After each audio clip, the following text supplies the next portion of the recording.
영적 존재로의 인간학 243페이지 별도 연구 현실과 실제성. 목사님 잠깐 들어가기 전에 한 5분 정도만 이야기해 주죠. 제가 어제 이제 설교를 했었거든요. 근데 제가 설교하면서도 제가 하는 거 알아요. 어떻게 하는지도 알고. 그래서 어제 이제 우리 김영수 목사님 나오셔서 부끄럽고 미안하고 이제 들으면서 좀 눈물이 나더라고요. 근데 어제 제가 이제 집에 가서 이렇게 애들하고 앉아 있는데 너무 마음이 그래가지고 이제 혼자 작은 방으로 가서 혼자 막 울었어요. 우는 게 다른 게 아니고, 이제 목사님이 저에게도 이게 감성보다는 이성 쪽이 많이 발달해서 이성으로 하고 있다는 거.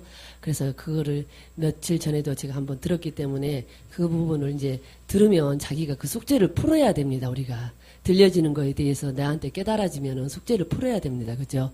그래서 작은 방에 혼자 가가지고 앉아서 제가 막 울었어요. 아버지, 죄송합니다. 육신으로, 이성으로, 혼으로 한 모든 죄를 회개합니다. 용서해 주세요. 주님, 제가 이걸로 하고 있다는 거 알고 있습니다. 그러면서 계속 회개를 하면서 울었습니다. 그러면서 그 부끄럽단 말이 다른 사람들 말이 아니라 내 말이더라고요. 그 부끄러움이 정말로 사람은 내가 이렇게 있으면 저 사람이 부끄러운지 왜 겉에는 멀쩡하니까 모르잖아요. 근데 그게 내가 하나님 앞에 너무너무 부끄럽고 죄송하고 그게 부끄럽단 말이 남의 말이 아니라 제 말이더라고요. 그러면서 정말로 제가 지금까지 혼으로, 이성으로, 육신으로 했던 뭐든지 회개합니다. 용서해 주세요. 그러면서 제가 한 20분을 앉아서 혼자서 울었어요. 회개하면서. 그러면서 이제 이 영적 존재로 인간학을 좀 보다가 덮어놓고 그냥 씻고 잤습니다. 그리고 이제 새벽에 일어나서 이거를 준비하면서 이렇게 쫙 보는데요. 정말 하나님 앞에요. 너무너무 죄송하고 부끄럽고 육신으로 산 자체가 하나님 앞에 너무 죄송하고 부끄럽고 그동안은 몰랐었으니까 그런 부끄러움도 모르고 살았거든요. 앞에 나와서 누가 부끄럽다 하면 그 사람 부끄러운 게 아니라 내가 부끄러운 거다. 하나님 앞에 내 자신이 부끄럽더라고요. 다른 게 아니라. 그래서 이거 새벽에 일어나서 이렇게 준비를 하면서 이 책을 보면서도 정말 부끄럽다 말이 아니라. 그래서 차에 오면서 우리가 그 이야기를 하고 왔어요. 우리가 차 타고 가면서 쓸데없는 그런 이야기 안 합니다. 정말 부끄러운 게 뭔지, 정말로 육신으로 산 이 자체가 다 하나님 앞에 부끄럽고 죄송하고 미안하고 정말 그렇더라고요. 그래서 그런 마음으로 제가 준비하면서 이렇게 왔습니다. 함께 읽도록 하겠습니다. 1번입니다. 영적 존재의 인간학 243페이지 1번입니다. 우리가 하나님의 실제성을 생각할 때 그것은 처음부터 우리 인간의 생각으로는 파악이 불가능한 것이 자명하다. 우리 인간의 생각은 항상 자신과 관계하는 제한된 상황에서 일어나기 때문에 주변의 조건적인 상황을 반영한다. 이런 우리의 생각을 흔히 현실적이라고 말하는데 현실성이란 우리 자신에게 닥쳐진 제한된 조건에서 생각하기 때문에 우연적이고 제한적인 상황을 벗어날 수 없다. 그래서 우리의 현실성은 하나님의 실제성을 다 나타내지 못한다. 그럼에도 불구하고 하나님의 실제성은 이러한 조건적이고 파편적인 우리의 현실성을 통해 자신의 전체적이고 완전한 뜻의 실현인 하나님 자신을 나타내신다. 인간의 현실성은 하나님의 실제성에 참여할 때 비로소 그 의미를 얻게 되고 그것 때문에 인간의 실제성이 의미를 나타내게 된다. 하나님의 뜻은 완전하고 항상 전체적이지만 우리의 생각은 본질적으로 부분적이고 조건적이며 상황에 얽매여 있기 때문이다. 그러면 우리의 현실성과 하나님의 실제성은 어떤 관계가 있는가? 우리의 이런 부분적인 생각이 하나님의 전체적이고 완전한 뜻을 이루는 근거가 되는가? 즉 우리의 생각은 항상 우연적이고 부분적이지만 그것이 없으면 과연 하나님의 크신 뜻을 이루어질 수 없는가? 이 질문에 대해 우선은 그렇다고 말할 수 있다. 우리의 생각은 비록 상황과 관계하여 항상 제한적이지만 하나님은 우리의 이런 제한성 속에서 자신이 원하시는 뜻을 이루어 가시는 것이다. 아멘입니다. 이러한 예는 예수의 십자가 사건에서도 발견된다. 예수께서 자신을 비워서 십자가에 못 박혀 죽으신 것은 당시 인간들의 눈에는 분명히 우연적이고 부분적인 사건이었을 것이다. 오늘날 미국이 금성에 우주선을 쏘아 보내는 사건과 같은 범세계적인 사건은 아니었을 것이다. 어느 한 젊은 유대인의 죽음, 죄 없이 죽은 억울한 죽음, 그것도 피지배 민족의 어느 한 시골 동네에서 일어난 대단히 작은 사건에 지나지 않았다. 만약 역사가 지금의 기독교라는 영역을 전혀 의식하지 아니하고 선입견 없이 그 사건을 만약 기술한다면 아마도 그 사건은 역사에 기록될 만한 사건이 아니라고 판단할지도 모른다. 어느 무죄한 선지자의 억울한 죽음 정도에 지나지 않기 때문이다. 예수께서 하신 일이란 사람들의 뜻대로 자신을 내맡긴 것뿐이었다. 자기를 죽이려는 당시 사람들의 의사에 저항 없이 자신을 내어주셨을 뿐이다. 여기서 재미있는 사실은 예수께서는 당시 사람들의 뜻에 저항하지 아니하고 자신을 내어주셨는데 죽는 당사자인 본인은 그것을 많은 사람들의 뜻일 뿐만 아니라 하나님의 뜻으로 여기셨다는 사실이다. 당시 예수께 적대적인 사람들이 보기에 예수는 죽어야 할 사람으로 보였다. 그래서 그를 죽였다. 그런데 하나님의 뜻도 그들의 뜻과 같았다. 만약 원하지 아니하셨다면 하나님은 어떤 방법으로든 예수를 십자가 형벌에서 구해내셨을 것이다. 그런데 하나님은 당시 사람들의 뜻과 똑같이 예수가 억울한 죽음을 당하는 것을 원하셨다. 예수의 십자가의 죽음은 놀랍게도 당시 인간들의 생각과 하나님의 뜻이 일치된 상태에서 일어난 것이라고 말할 수 있다. 당시 사람들은 예수를 죽이고 싶어 했고 하나님도 그것을 원하신 것이다. 예수를 죽이는 데에 당시 사람들의 생각과 하나님의 뜻은 묘하게도 일치를 이루었다. 예수의 죽음이야말로 당시 사람들과 하나님의 뜻이 일치한 사건이었다. 당시 사람들은 예수를 죽어야 할 사람으로 생각했으며 하나님도 그들의 생각을 인정하셨다. 만약 그렇다면 당시 사람들의 생각과 하나님의 뜻은 절대적으로 같았던 것일까? 아마도 비록 형태적으로는 같을지 모르지만 내용적으로는 분명히 같지 않을 것이다. 형태적으로는 예수는 죽어야 할 사람이었다. 당시 사람들의 생각에는 의견의 차이는 있었겠지만 결과적으로 죽어줘야 할 사람이었다. 예수는 완악한 유대인들의 생각에는 반드시 죽어줘야 할 사람이었고 빌라도나 구경꾼들에게는 안 됐지만 죽어줘야 할 사람이었고 제자들에게는 억울하게 죽어야 할 사람이었다. 이들 중 하나님은 어떤 무리와 뜻을 함께 하셨을까? 2000년이 지난 지금 우리는 그 하나님의 뜻을 성경 해석학과 관련지어 헤아려 볼 수 있다. 하나님은 바로 완악한 유대인들의 생각과 뜻을 함께 하신 것이다. 즉 하나님과 완악한 유대인들의 뜻이 일치한 것이다.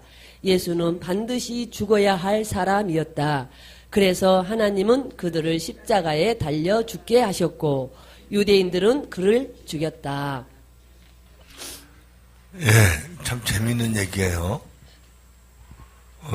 그러니까 이제 아주 우리에게 직설적으로 얘기하면요, 개개인이 다가가는 일이 있잖아요. 가만히 보면 좀 이해가 안 되는 사건이 오죠. 고난, 고통, 괴로움. 근데 이것은 하나님 편에서 허용하신 사건. 그러니까 이 짝에도 옳고 저 짝에도 옳은 거예요. 알겠죠? 그런데 이것은 이제 성경이 말하고 있지만 이 예수 십자가의 사건은요, 사건이 아니에요. 하나님의 위대하신 능력인데 그게 하나님의 최고의 지혜예요. 누가 죽어주지 않은 죄의 문제나 다 죽고 살리는 걸 할 수가 없어요. 그러니까 예수님이 죽으시고 부활하신 것은 우리가 아는 것처럼 뭐 죄를 없앴다 뭐 이런 정도가 아니에요. 하나님의 최고의 지혜예요. 이 사건이 오직 한 가지. 이거 없으면 죽일 걸 죽이고 살릴 걸 살릴 수가 없어. 할렐루야? 그래서 오직 예수예요.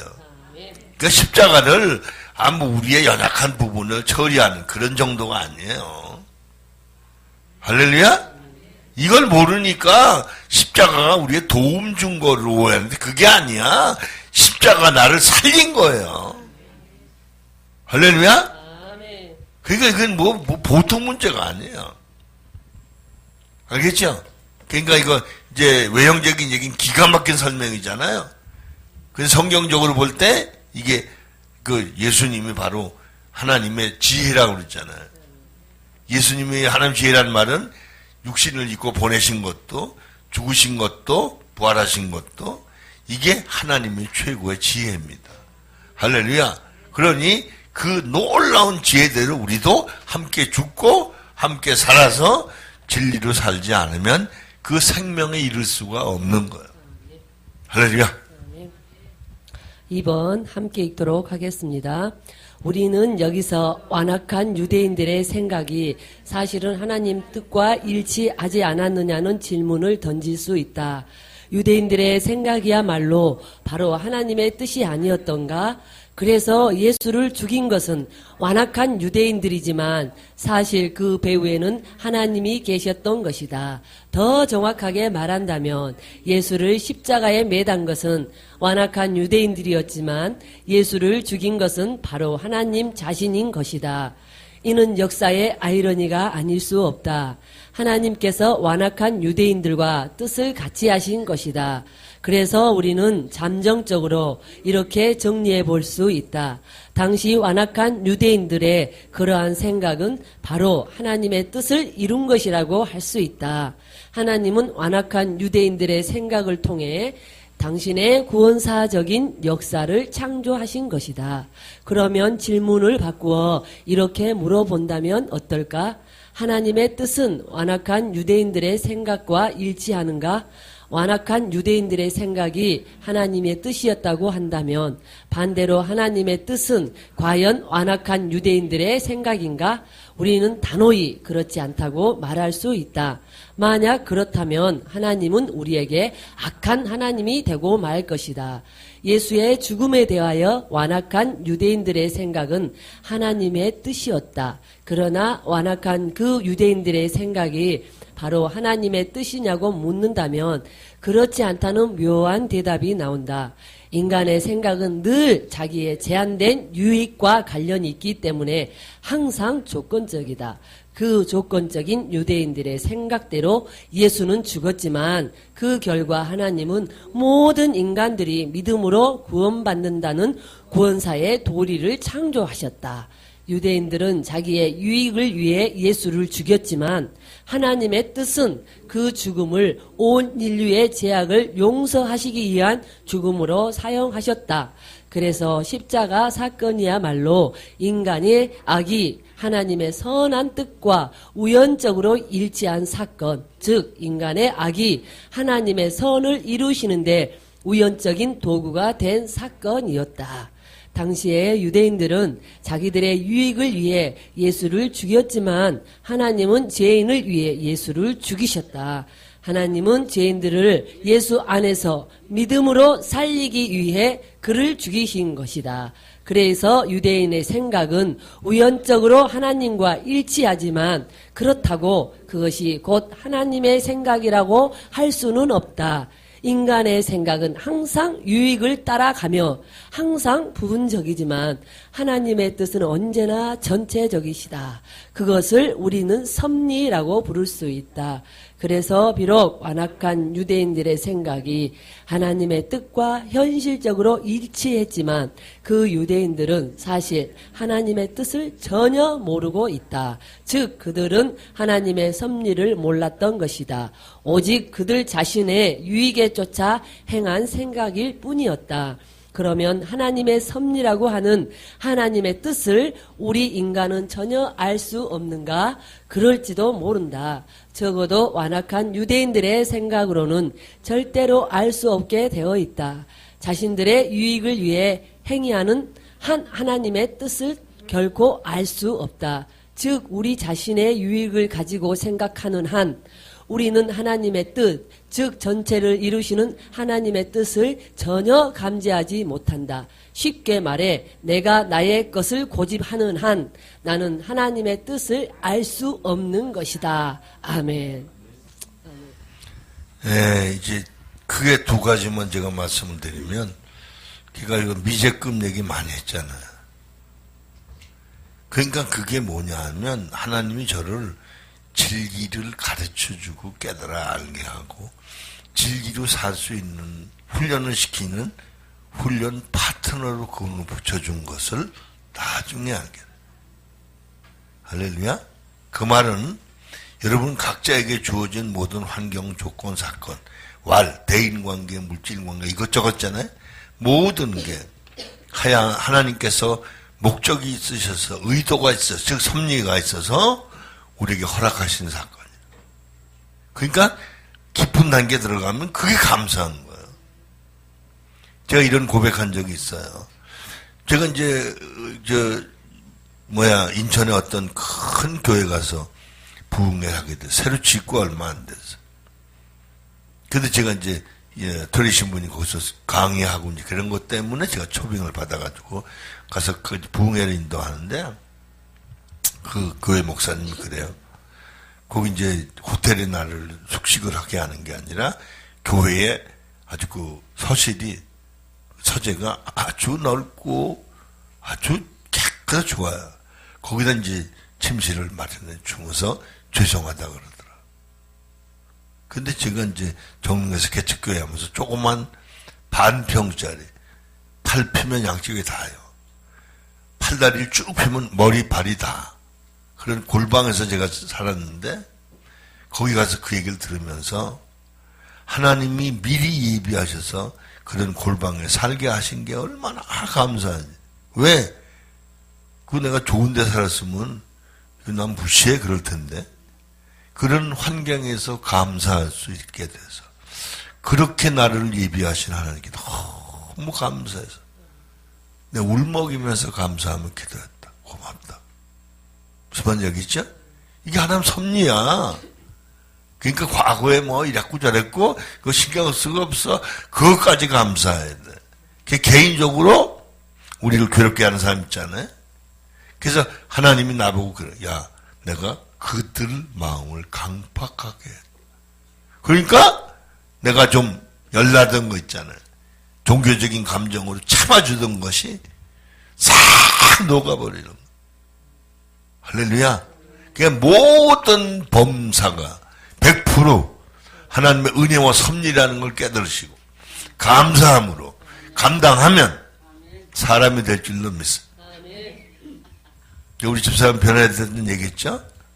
참 기가 막힌 게요.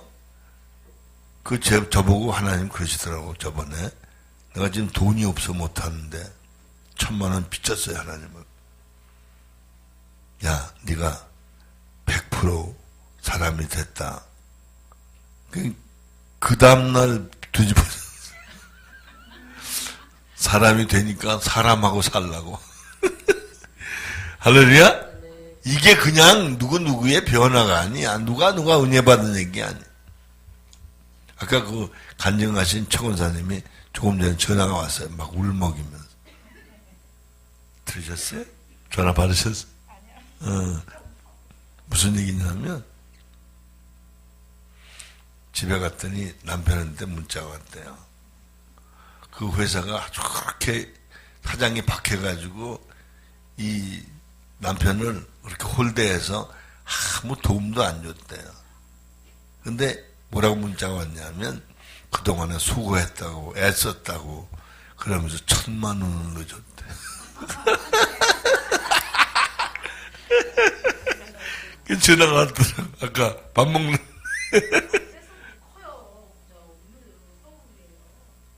그 큰 회사인데 그렇게 박대를 받았어요. 그런데 이번에 그렇게 1,000,000원 넣어줬다. 무슨 말인지 알겠죠? 그러니까 하나님이 때가 되면 역사하시는 거예요. 돈이 문제가 아니고요. 아까 내가 이제 우리 얘기해서 김희승 목사님 그러잖아. 아, 귀신이 떠나고 나니까 좋은 일이 생기네. 할렐루야. 무슨 말인지 알겠죠? 그게 지금 우리 안 되는 게 사람 꼴이 안 돼서 사람 만드시라고 지금 몰아붙이는 거야. 오그라붙이는 거. 아시겠죠? 그러니까 여러분 내가 물어볼게. 여러분 오그라붙이지 않으면 여기 오겠어요? 아이고, 저기 10만원짜리 머리 빰하러 가나 바쁠 거고, 그죠? 마사지 하러 가나 바쁠 거고, 돈 많아봐. 여기 안 와. 알겠죠? 그러니까 여러분 지금 어려운 게 축복이야. 감사야. 에? 그렇지 않으면 여기까지 먼 데까지 오겠어요? 근데 아까 이제 우리 차가 받쳤다는 얘기 들고 혼자서 그래. 야, 안 받치는 방법은 대형 버스를 사는 놈게 없겠구나. 그러니까 말이야. 대형 버스. 이게 대형 버스 사야 되지 않나. 무슨 말인지 알겠죠? 네. 그게 참, 이게, 우리 박 집사님이 정말 37년 만에 처음 당하는 사고. 무슨 말인지 알겠죠? 예, 하나님 여러분을 사랑하셔서 고쳐줄 줄 믿습니다. 할렐루야. 예. 그럼, 하나님 나 사랑하고 계셔요. 만지고 계셔요. 아멘. 할렐루야. 예. 아멘. 3번 함께 읽도록 하겠습니다. 하나님의 뜻은 과연 인간이 알 수 있는가? 과연 우리는 하나님의 뜻을 절대로 알 수 없는가? 만약 전혀 모른다고 한다면 우리는 결과적으로 운명을 믿는 것이 될 것이다.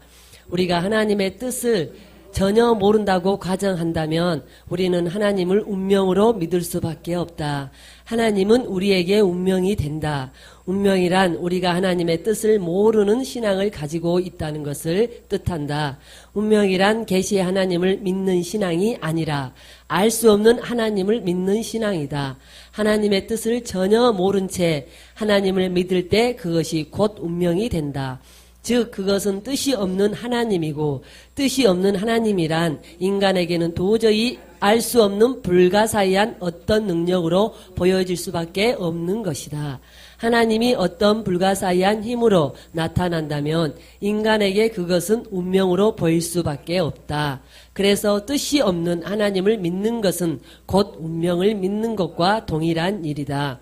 그러나 그것은 기독교의 하나님을 믿는 신앙이 아니다.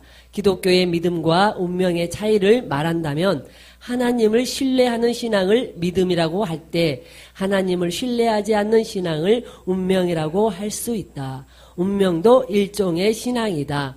즉 하나님의 뜻, 곧 하나님 자신을 믿지 않는 신앙이다. 단적으로 말해서 운명이란 하나님을 믿지 않는 신앙을 말한다. 우리가 만약 하나님의 뜻을 전혀 모른다면 결국 운명을 신앙하는 것이 된다. 과연 우리는 하나님의 뜻을 전혀 알 수 없는가? 아마 그렇지 않을 것이다.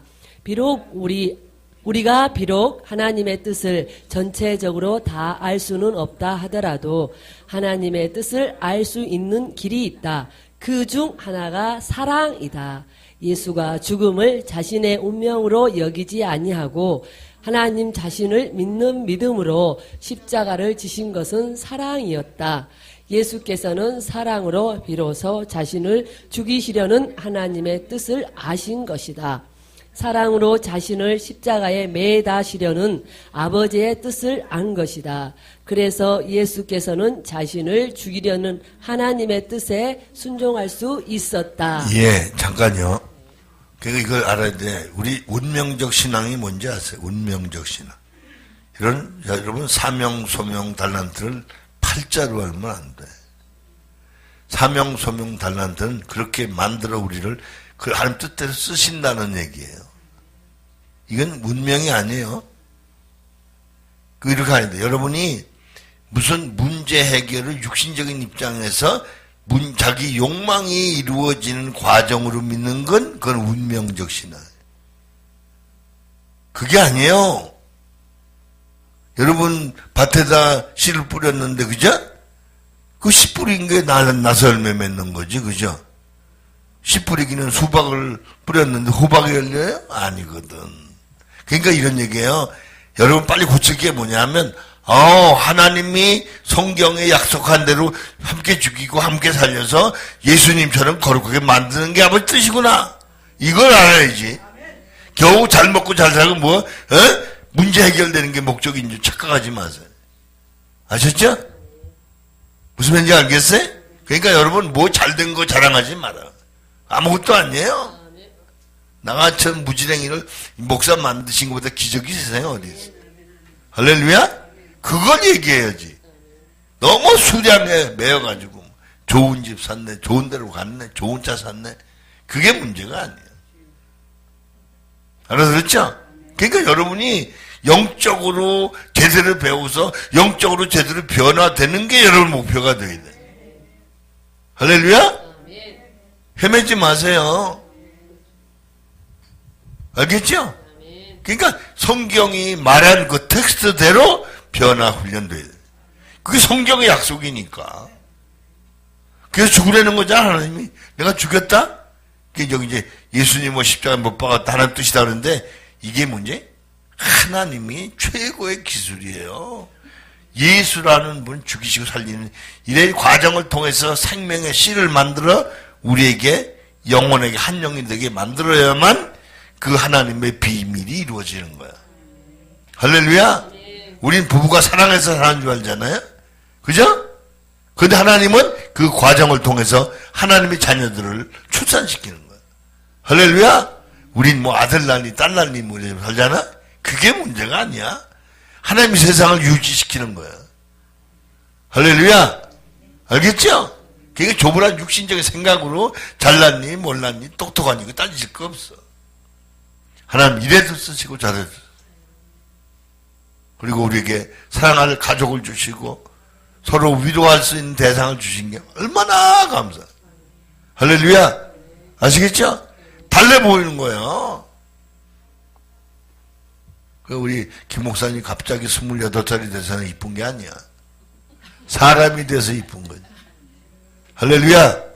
아시겠죠? 그러니까 지금부터 여기서 영원을 함께 살잖아. 말이 통해. 할렐루야.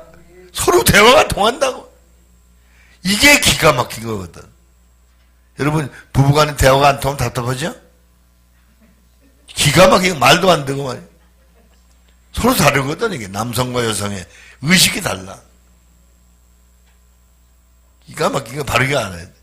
이제 뭐 나이 80대면 뭐 할머니가 그런다며 왜 눈 떴냐고 혼낸다며 아침에 근데 90세 되면 그런데요. 자다가 일어나면 왜 안 죽고 살았냐고. 그러니까 저 무덤에 가 아주 자지 오래 자지. 왜 안 죽느냐 그런다 이 말이에요. 그만큼 이제 세태를 이제 웃기는 얘기로 하는데 여러분 인생의 삶을 모르면 너무 그렇게 원수로 살아. 근데 진리를 알면 그렇게 사랑스러운 거야. 할렐루야. 알아들었죠? 아멘. 자신을부터 함께 읽겠습니다. 자신을 죽이려는 사람들을 보면서 자신을 죽이는 분은 그들이 아니라 바로 하나님 자신인 것을 예수께서는 알고 계셨다. 완악한 유대인들의 생각에서 그분은 하나님의 뜻을 감지하신 것이다. 그것은 또한 예수의 하나님 사랑이었다. 예수가 자신을 죽이려는 하나님의 뜻에 순종할 수 있었던 가장 큰 이유는 바로 예수께서 하나님을 사랑하셨기 때문이다. 사랑은 전체를 알게 한다. 그렇다. 사랑이야말로 전체가 무엇인지를 알게 한다. 사랑은 나의 현실에서 전체를 아는 것이라고 할 수 있다. 할렐루야. 그게 이거예요. 여러분, 우리가 사람이 되면 과거의 모든 것들이 감사를 바뀌는 거예요. 원망 불평했던 게 감사를 바뀌는 거예요. 그리고 그렇게 미웠던 사람이 그렇게 고마운 거야. 할렐루야. 아멘. 무슨 말인지 알겠죠? 그 어떤 분은 그러더라. 아이고, 저 양반 나 때문에 고난받는구나. 에? 그거 다 고백하잖아요. 은혜를 받고 보니까 내 남편이 나 때문에 대신 고난받았구나. 그렇게 깨닫는 거야. 그래서 불쌍히 여기고 사랑하게 되고, 그렇죠? 그때 그 과정을 통해서 남편을 구원하는 거야. 하나님은 놀라우신 분이거든요. 이거 인간끼리 화목하라 그 정도 얘기가 아니야. 영원한 생명을 이루라 이 말이지. 할렐루야. 제가 이 부분을 읽으면서 정말로 마음으로부터요. 어떤 부분이 있었냐 그러면 그래 내가 예수님은 주님을 하나님을 사랑하셔서 단번에 죽으셨잖아요. 내가 단번에 한 번에 못 죽는 건 이렇게 오랜 세월 동안 못 죽고 있는 거는 하나님을 사랑한다고 하지만 하나님을 하나도 사랑하지 않고 있구나. 그것을 역으로 깨달았습니다. 그러면서 내가 지금 하나님을 사랑하고 있다고 생각하는 거 이거 다 가짜구나. 저는 지금까지 다 가짜로 하나님을 사랑하고 살았습니다. 진짜 사랑하면 지금 말씀하는 것처럼 하나님이 무슨 사건을 우리에게 허락하셔도 감사한 거예요. 아멘. 왜? 전능하신 분이 나에게 꼭 맞는, 알아들었죠? 아셔야 돼. 엄마가 시장 가서 설비 매 사주려고 이것저것 얼마나 고르는지 아세요? 양말도 색깔 맞춰 고르고. 에? 그게 어머니 마음이잖아. 그게 우리에게 꼭 맞는 거야. 에? 아멘. 할렐루야? 아멘. 그게 너무 기가 막힌 분을 주신 거야. 아멘. 아멘. 예를 들어 지금 아버지가 딸에게 꾸지람을 한다고 가정해 보자. 꾸지람을 하는 이유는 딸이 앞집 남학생과 몰래 영화를 보러 갔기 때문이다. 아버지는 그것 때문에 딸을 나무란다. 그런데 만약 그 딸이 자기 욕심, 즉 앞집 남학생과 영화 보러 간 것만 생각한다면 딸은 아버지의 꾸지람을 전혀 이해할 수 없게 된다. 딸에게 꾸지람하는 아버지의 뜻을 이해하는 길은 오직 아버지를 사랑하는 마음에 달려있다. 아버지를 사랑하기 때문에 비로소 아버지의 꾸지람을 이해하는 것이다. 사랑은 그래서 이해이다. 하나님의 뜻을 이해하는 길은 오직 사랑뿐이다. 우리가 하나님을 사랑하지 아니한다면 우리는 하나님의 뜻을 전혀 알 수 없다. 그리고 그 결과는 운명에 순종하는 자가 된다. 우리는 흔히 우리가 원치 않는 사태를 만나게 되면 원망을 하곤 한다. 원망이란 이해하지 못한 데서 나온 자기 자신의 사랑 없는 감정이다. 이해하지 못하는 이유는 사랑이 없어서이다. 철학자가 머리를 써서 논리로 하나님을 이해하려면 평생 사유해도 알 수 없겠지만 가슴으로 사랑하면 하나님은 그렇게 어려운 분이 아니시다. 이성으로 이해하려고 하면 하나님은 없다. 또는 하나님은 죽었다로 결론 내려지지만 사랑으로 이해하면 비로소 하나님은 멀리 계신 분이 아니라 나와 함께 계시는 계시는 분으로 또는 나에게 말을 거시는 분으로 받아들여진다. 이런 인간을 실존 철학에서는 실존, 신학적 인간학에서는 사람이라고 칭하는 것이다. 하나님은 사랑이시기 때문에 실존 또는 사람과 관계없는 형이상하게 하나님의 인간의 관념일 뿐이다. 인간은 사랑이라는 형이상학을 만들어냈지만 하나님은 그 자신이 곧 사랑이시다. 여기서 형이상학 자꾸 나오죠. 이건 증명되지 않는 세계에 관한 어떤 추리를 형이상학이라고 말합니다. 그러면서 물론 형이상학에서도 사랑이 취급된다. 그러나 그 사랑은 실제성이 상실된 사랑, 즉 사랑해야 된다는 명령 또는 율법으로 왜곡된 사랑이다. 사랑이 어찌 사랑해야 한다는 율법이겠는가? 그것은 그 대상이 하나님이 아니라 자기 자신이다. 그래서 형이상학에서 논하는 사랑은 인간의 철저한 자기 사랑이다. 이런 사랑은 에로스가 분명하다. 참된 사랑이란 전체를 이해하는 마음이기 때문이다. 사랑은 미래를 보는 것과 같다. 부분을 가지고 전체를 생각하는 것이 사랑이다. 조건을 가지고 무조건을 생각하는 것이 사랑이다. 유한을 가지고 무한을 생각하는 것이 사랑이다.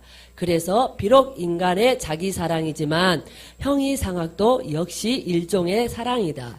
우리는 형이상학자들처럼 자기를 사랑할 수 없다. 하나님은 바로 나의 이웃과 함께 계신다는 것을 배울 때 우리는 비로소 자기 사랑에서 빠져나올 수 있다.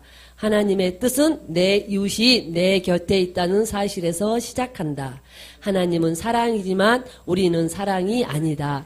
하나님은 사랑이라는 존재이지만 우리는 사랑하는 존재자이다.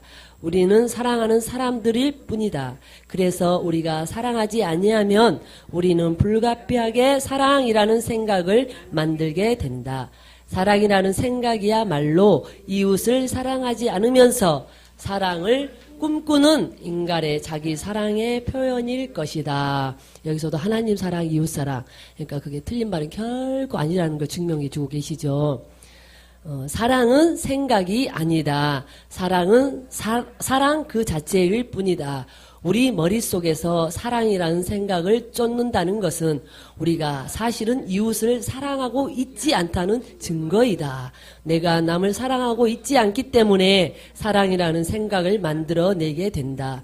그러므로 사랑이라는 생각은 사랑을 실천하지 않는 죄인의 죄책감일 뿐이다. 사랑은 생각이 아니다. 생각은 생각이고 사랑은 사랑이다. 인간이 사랑이라는 생각을 쫓는 것은 인간을 하나님과 같은 존재인 것으로 착각해서 나온 결과이기도 한다. 하나님은 사랑이지만 인간은 사랑하는 존재자라는 사실을 기억해야 한다. 인간은 원래 실천적인 존재자로 지음을 받았다. 앉아서 생각이나 만들면서 살도록 지음을 받은 것이 아니라 사랑하면서 살도록 지음을 받았다. 그래서 인간은 사랑이라는 존재로 표현될 수 없다. 오직 사랑의 행위만이 있을 뿐이다. 아멘. 인간적으로도요, 사랑하면 누가 행복해요? 자기가 행복한 거야. 그러니까 하나님이 우리를 위해서 사랑하라고 그러시는 거다. 무슨 말인지 알겠죠? 여러분이 진짜 하나님 사랑하면 하나님 사랑을 알게 돼요. 그러면 자기가 행복해. 부족한 게 없어. 거린이 돼도 부족한 게 없다. 할렐루야? 여러분 모든 걸 가졌어요. 제가 농담삼아 그러죠. 아버지가 나를 위해서 은하계를 하나 주시려고 그러는데 내가 등기할 데가 없다. 알아들어요? 아버지가 그 이상이에요.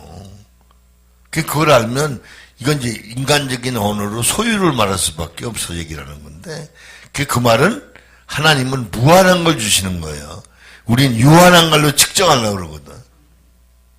아시겠죠? 그러니까 저는 이 불편하다는 걸 느끼죠, 몸으로. 그런데 불편한 걸 무시하고 살아요. 아시겠죠? 그러니까 신경 안 써. 할 말 다 하는 거지. 할렐루야. 그게 하나님의 사랑이 저를 지배하시고. 그래서 하나님 앞에 내가 부담스러운 게 아니라 하나님이 너무 좋아 자랑하는 거야 그냥. 할렐루야. 내 종이 시키는 대로 심부러오는 게 아니고 하나님이 너무 좋아서 하나님 중심을 조금 깨닫는 대로 말하는 거야. 이해되죠?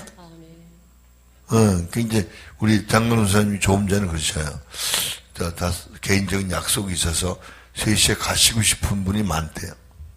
사실에 꼭 가셔야 되면 손 들어보세요. 그래. 그 한 분밖에 없네. 네? 아, 그래? 그래. 가면, 가시는 건 가시는 건데, 그러니까 이제 왜냐면 중요한 걸 오늘 또 준비된 건 따뜻한 거 오늘 먹어야 되거든. 그죠? 내일 먹어서는 오거든. 그러니까 아픈 거 감사하세요, 이제. 감사. 왜? 아버지가 또 이 아픈 것도 맛보게 하시는구나. 할렐루야? 누가 그러더라고요?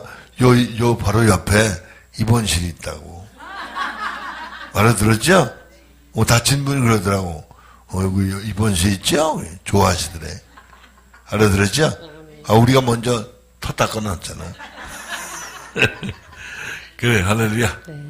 그러니까 맨 끝에 여기 오직 사랑의 행위만이 있을 뿐이다 그랬잖아요. 그러니까 우리는 하나님 앞에 듣는 존재로 말씀하시는 대로 우리는 우리 몸을 통해서 그냥 표현하는 존재, 그냥 행위만 나타내면 됩니다. 우리가 뭘 하려고 하는 게 아니라 듣고 우리는 그냥 몸으로 표현해서 사랑하면 되는 겁니다. 그래서 4번 함께 읽도록 하겠습니다. 예수는 종의 형체를 취하셨다. 그것은 우리 인간이 어떻게 살아야 하는지를 말해준다. 사랑하며 살아야 한다는 말씀이 아닌가? 십자가의 죽음은 사랑하며 살아야 한다는 하나님의 말씀이다. 우리는 사랑이라는 단어를 잘 알고 있다. 그러나 사랑을 올바로 이해하고 있다고 말할 수 있는가? 우리는 언제부터인가 아는 것으로 만족하면서 사는 습관을 가지게 되었다. 아는 것과 행위가 서로 무관하다면 그 지식은 생각일 것이다. 생각은 죄인이 가지는 일종의 죄책감이 분명하다. 고대 이후 지금까지 인간에 관한 수많은 생각이 있었다. 마치 사사기에 나오는 사람들이 자기 소견에 옳음대로 행하더라 라는 말과 같이 각자가 나름대로의 생각을 가지고 살아가고 있다. 그러나 그것에 하나님의 실제성이 없는 것처럼 오늘 우리는 바로 이러한 시대를 살고 있는 것이 아닌가. 참, 그러니까 이거요. 제가 이제 조금 깨달으니까 사람들이 살 줄을 모르더라. 그리고 자기 환경이란 미명 밑에, 다시 말해서 현실이란 미명 밑에 최선을 다하는 거 알아요. 그게 일반 논리적인, 윤리적으로 보면 옳은 거예요. 정상이야. 근데 하나님께는 그건 하나의 놀이에 불과한 거예요. 무슨 말인지 알겠죠? 지금 TV에 나와서 요란하게 춤추고 노래하고 뭐 돈 많이 벌고 인간적으로 보면 굉장하지. 직업처럼. 그 하나의 실제로 쇼예요, 그거. 그죠? 그게 헛된 인생을 사는 거야. 여러분, 육신을 위해서 최선을 다하는 게 또 인간적으로 보면 최선을 다하는 거야. 근데 그게 꿈꾸는 것처럼 허상이라는 걸 깨달으면 어떻게 살아야 진짜 사는지를 알게 될 줄로 믿어. 그러니까 윤리적으로 옳고 그르고 잘하는 게 문제가 아니에요. 그러니까 사회복지 일반적으로 보면 옳은 얘기예요. 근데 그건 옳은 게 아니에요. 하나님 우리가 복지를 위해 살라는 게 아니거든요. 영혼을 사랑하고 살리는 의미에서 행하라 이 말이지. 알겠지? 이걸 알아야 돼요. 그러니까 우리가 의무체계임으로 하면 안 돼. 사랑으로 하나님의 뜻을 우리는 실현하는 사람이에요. 되돌집. 하나님을 사랑함으로 실천하는 거예요. 하나님을 기쁘시게 하려고. 알아들었죠? 그럼 우리 신 목사님 좀 일찍 끝내시고 한 5분 화장실 다녀오시고 장강사님 조금 일찍 끝나면 되겠어. 빨리 오세요. 네.